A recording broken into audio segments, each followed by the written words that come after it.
But the truth is, a lot of us are not okay with the means that God uses to heal us. The most important question I think I can ask you today, mom friend, is will we be okay with the means that God uses to heal us? Are we really okay with his methods and his strategies on what healing can look like?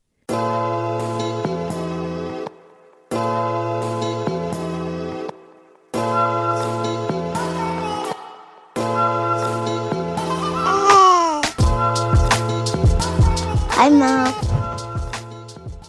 Hey, mom friends. I am your host, Megan, and you are tuning in to another episode of Two Kids in a Business, a podcast where we are breaking society's one-size-fits-all mold around everyday real moms through candid conversations on motherhood, business, and all of the things in between.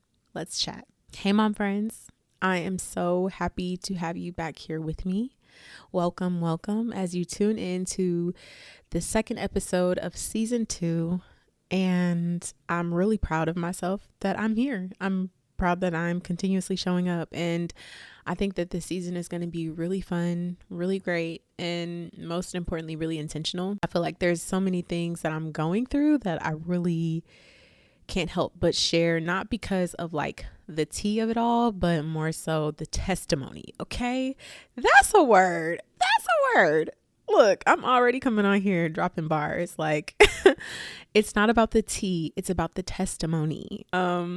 Yeah, like just to see what the Lord has done, to see what he is doing. And a lot of times we go through our season and we're so hyper focused on what's happening that we don't see or can't perceive or discern like what that thing is trying to produce, even what the Lord is trying to do in it. And granted, a lot of the things sometimes that we can go through in our seasons can be attacks of the enemy. They can be negative experiences. They can truly seem like this is not of God.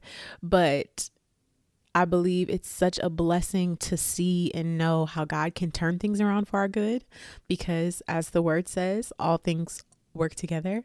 And the key phrase in that is all things, not just the good things, but the bad things and everything in between. It all works together. And I'm really looking forward to seeing how the Lord will use my season and my experience and everything that I've been going through to be a testament unto his goodness and his glory, but most importantly, just how it can help another person.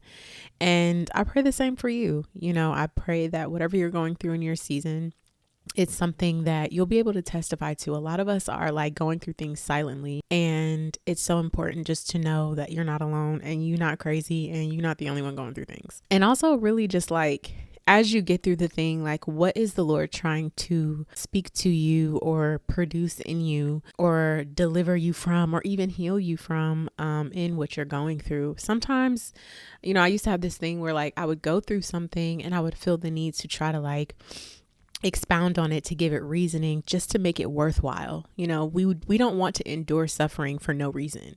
We want to make sure that it's worth our while. When we go through things in our season, we want to make sure that it's not for nothing, because all of the hurt, all of the pain, all of the stretching, all of the things that you may have endured in your season, it can really suck to feel like, what was all of that for?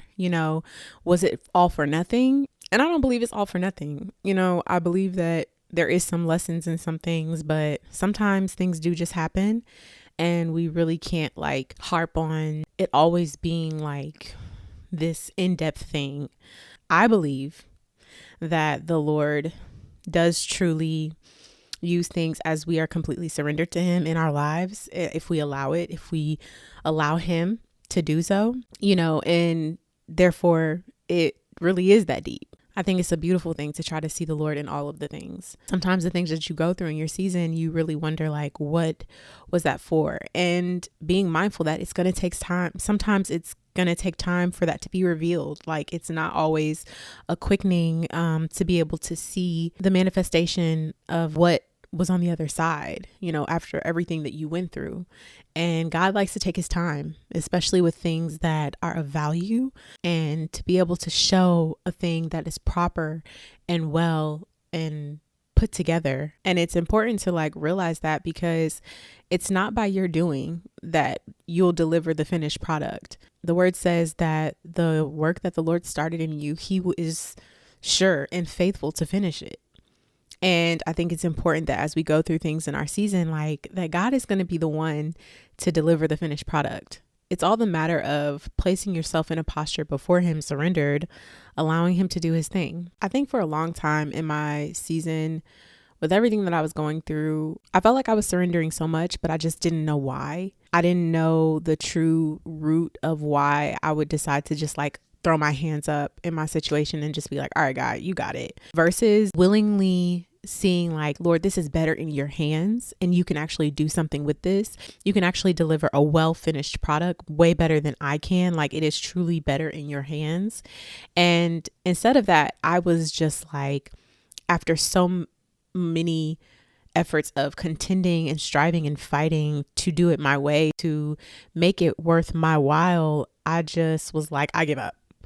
And it's something different from a willingness to surrender, because you really have like a heart of obedience to like really see what he can do. And I believe when it comes to that type of surrendering, a surrendering where it's not you just finally giving up as God being your last resort, but the surrendering where God is your only resort and this can only be done. This can only be brought out. You can only be brought out of this situation through his doing. I think that really calls for us to trust him in a way with ourselves, with our needs, with our heart, with our minds, with what we desire to see on the other side, and being okay with it not coming out the way we may expect it to. And realizing like surrendering is a choice. And not only is surrendering a choice, but in your surrendering, the things that come with surrendering are bottom line choices. You can choose to be free from something or you can choose to not. You can choose to heal from something or you can choose to not. So I was reading the story of when Jesus healed the lame man a while back, and it really began to show me in the word like how healing was a choice. So I'm reading in John 5 where Jesus heals a lame man, and in verse 1 and starting at verse 1, afterward Jesus returned to Jerusalem for one of the Jewish holidays. Inside the city near the sheep gate was the pool of Bethesda, with 5 covered porches. Crowds of sick people, blind, lame, or paralyzed, lay on the porches. And I loved the emphasis in the word where it was specific as to how many porches there were. It doesn't really talk about dimensions, but it specifies the number of porches and then specifying that there were crowds of sick people that laid on these porches. So this gives us some type of imaginative visual of what we're seeing here on the scene. One of the men lying there had been sick for 38 years. When Jesus saw him and knew he had been ill for a long time, he asked him, "Would you like to get well?" Now, my first thought in thinking, why would Jesus ask him, would you like to get well? A lot of times that we can see in the miracles that Jesus did, people just approached and they got healing. But I think it was significant because they took that step. They took the approach to get the healing that they desired. So Jesus asked this man, would you like to get well? The man says in verse 7, "I can't, sir." The sick man said, "For I have no one to put me into the pool when the water bubbles up. Someone else always gets there ahead of me." Here's this man focusing on the object that he has put his faith in to heal him, but he lacks the ability to even get there to even gain his healing. Jesus told him, "Stand up, pick up your mat, and walk." Instantly, the man was healed. He rolled up his sleeping mat and began walking. But this miracle happened on the Sabbath, so the Jewish leaders was being haters, and we already know what they be doing. But the most important part of this passage in scripture is Jesus's question in verse 6, would you like to get well? And I think why that is so important to me, because it shows that even Jesus recognized that the things that he provides for us, the things that he makes space for us to be able to enter into, like rest and deliverance and healing, are choices that we have to make in order to even receive and grasp onto. There are promises that he has made to us that we have to be willing to accept, trust in, believe, stand on, and receive. And I realized so much in the things that I was going through that I was either going to get to this place of really surrendering to the Lord, not from a place of Him being my last resort and just finally saying, I give up, because clearly I've tried my way. I've exalted my efforts in my way to get through this and to heal and to feel better and to overcome, versus just, Lord, surrendering willingly, having a sense of urgency to surrender to you, not as a first resort, not as a last resort, but the only resort. And I realized how when I got to the place of the only resort approach with the Lord, in surrendering my situation, surrendering my life, surrendering my season, surrendering my hopes, my dreams, my aspirations, all of the things, I began to see the very things that the Lord had made available for me to receive. Because as a daughter, I recognized that my hands were now free, no longer striving in the efforts to make the things happen in what I was going through to come out on the other side, but instead I could be able to receive the things. And that was a choice that I had to make. Because I could have kept going on and on, striving and with so many efforts of trying to make things happen in my season, versus just surrendering, seeing what the Lord wanted to do with what I was going through, and still wondering and seeing in an expectation for Him to deliver a well-finished product, versus it being in my hands where it would just be a mess. But the truth is, a lot of us are not okay with the means that God uses to heal us. The most important question I think I can ask you today, mom friend, is, will we be okay with the means that God uses to heal us? Are we really okay with that? Are we really okay with His methods and His strategies on what healing can look like, on the manners of how healing is brought to us and how healing is done in us? Are we really okay with surrendering to that part? Because we realize and see that all of this takes trust and faith, but you have to first be in the posture, because sometimes I think we think that faith has to happen before the obedience can happen. Faith has to happen before the surrendering can happen. But sometimes we have to go through and do the thing before the faith can even happen, because they got to work together. We know that the word talks about, faith without works is dead. And that doesn't mean that there is this attempt to be striving and doing all of these things, but it means to be putting in action in partnership with the thing that is not seen yet. And so a lot of times we have to be able to surrender and then activate our faith to see how the Lord will do what He will do, and be an expectation that He will deliver. And that's what I love about God. And that's what I love about the Word of God, and how we are to know that He is the one true living God, and that this is the one true religion, and that the Word of God is who He is. God's word is Him, because He's a promise keeper. A lot of other religions in comparison, they deliver on morals and values and history even. But we have a God that we serve that even through prophecy, which are promises, He delivers on them. He's faithful every single time. And so being able to step into a place of obedience to activate that faith and see God move. And despite the means that He uses to bring us what we need, we know He is faithful to bring us what we need. But are we really okay with how that may look? Are we really okay with how that may translate? I'm gonna be real. I don't think we are. And that's okay. God can do something with that realness, because how discouraging is it to go to God and be like, okay, God, yep, I'm ready. I don't have no doubts. I'm good. When it's possible in your heart that that's not true. You go through the thing and you end up dipping out early because you're like, yeah, nah, I can't do this. Because you didn't give God the truth in the beginning to say, you know what, Lord, I'm in this season going through this, and it's really hard for me to surrender this because I've been dealing with this for so long, or been dealing with this person for so long, and I've invested so much into this person, I've invested so much into this thing, and I really have these ideas and strategies on how I want to make it work and how I want to make it, happen. And God, I just really and God can do something with that honesty. It's like, Lord, I don't know if I fully trust you yet. I've never been here before. I've never been in this space before. I've never endured the things that I've endured in this season. So how will I know that you will come through? And I think about the previous things that we may have gone through in life in our seasons, and God has delivered. But sometimes every situation varies. And so one may be bigger than the other, and it could take a little bit more faith. It could require more of you. And it's possible, could it be that the Lord is just trying to stretch you and grow you there to increase your faith? What is God speaking to you in this season?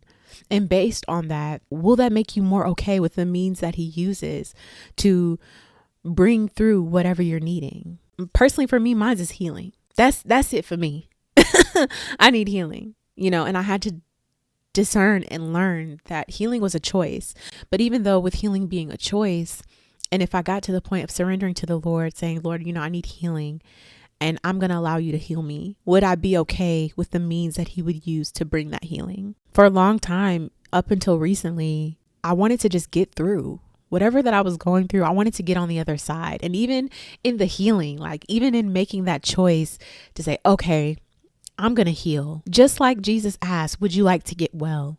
Because healing is a choice. And I don't want to be like the man at the well where I miss Jesus right in front of me, making it known that this is available and that I don't have to depend on this one way in my own efforts where I clearly can't make it to the pool to get the healing that I need, and to know like, God, you can bring this through. But let me make sure that I allow you to do what you need to do in your time, not on my watch. Because even with the means, and we get okay with the means that God uses to bring what we need, are we okay with the time that it may take?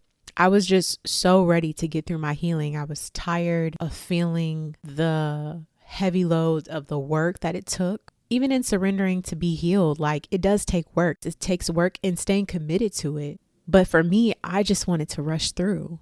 And I realized healing is not to be rushed. Healing takes commitment and work. Yes, we place ourselves in this posture to surrender and place ourselves before the Lord so that he can be the surgical hands to knit and sew us and needle and thread us together and do all of the things surgically to remove whatever and do whatever he needs to do. But we have to be committed to getting to that operating table. Once we're off the operating table, to stay committed to honor and respect the process that the healing takes, like taking the prescribed medication, like not lifting heavy things and getting out of bed and being able to rest and all of the things that is required for us to stay committed and do the work and do our part. It's a multidimensional process and experience that deserves respectfully its time. I believe there is a dishonor that is attached to our healing when we try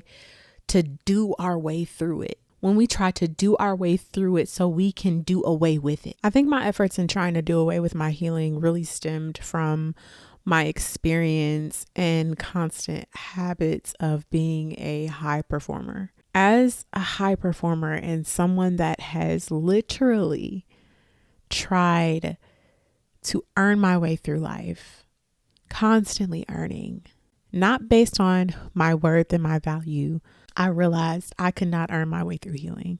And I thank God. God is so gracious and kind because there's so many times that he could really give us over to the thing that we are so die hard to do. Like, oh, all right, you want to go ahead and heal yourself? Go ahead. I'm done. I tried. God is not like that. And I thank him because I would have truly been a mess in my own hands, trying to strive my way through and perform my way through healing. I had to really ask myself, if I was gonna forsake what I knew and the ways I've always done things and trying to do it my way and trying to do my way through it all, like, okay, if I'm gonna really surrender this thing and give it over to you, Lord, choose to heal, making the choice, like, who am I really doing this for?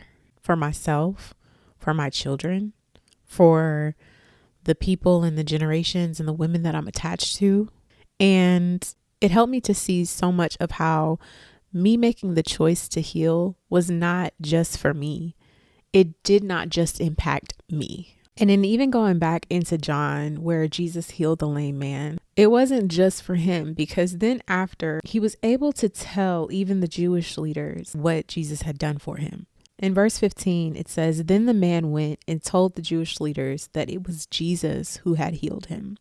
And we know that the Jewish leaders was on Jesus' head. They was not feeling him. But why go tell them? Why go tell and proclaim of what was done for you and who did it. And could it be that the Jewish leaders could see more and more of the authority that Jesus had, the ability for him to heal because he was truly the Son of God? And it's so funny because a lot of times, people can see what God is doing in your life or whatever, and they'll still oppose it. They still just won't give the credit where it's due, but we have to continue to stand on what God is doing in us and for us and know what is true and continue to proclaim what he is doing, because we know that the thing that he's bringing us through and on the other side of is not just for us, but for everyone to be a witness to God's goodness and his glory. To embrace the very thing that you're needing takes acceptance to know that it's even needed. For me to embrace the healing, I've got to accept that there are areas that need to be healed. That allows me to say yes. That allows me to make the choice to choose healing in the first place. In the end, mom friend, it's all about you making the choice. In the end, it is truly up to you about what you're going to do. You gonna heal or what? You gonna get restored or what? You gonna surrender or what? And it's not in the sense of doing in a way that is up to you to bring yourself through whatever your circumstance or situation or season is, but to get an expectation to see what the Lord can do and saying yes to the things that he has made available for you and to you. And knowing and trusting, like we talked before in the previous episode, that you have nothing to prove. I don't believe God enables us. I believe he empowers us to make the choice. I think that God gives us the authority and the power to say yes to the things that he has made available to us. And so in the end, it is your choice. It is your choice, and it is a choice. Healing is a choice. It doesn't just happen by stance. It doesn't just happen by coincidence, but it's a choice that takes commitment and work. And being okay with however God chooses to bring your healing. Being okay with whoever God chooses to be used for your healing. And knowing that as you surrender to God in the place you're in, that even in your best efforts, the very thing you need will not come through as you hope.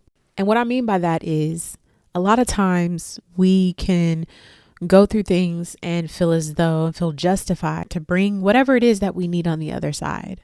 But God knows how to get to the root of a thing, and how a lot of times when we approach our situation and in our best efforts thinking that, gosh, we really gonna make this thing happen and it's really gonna work out this time and I'm gonna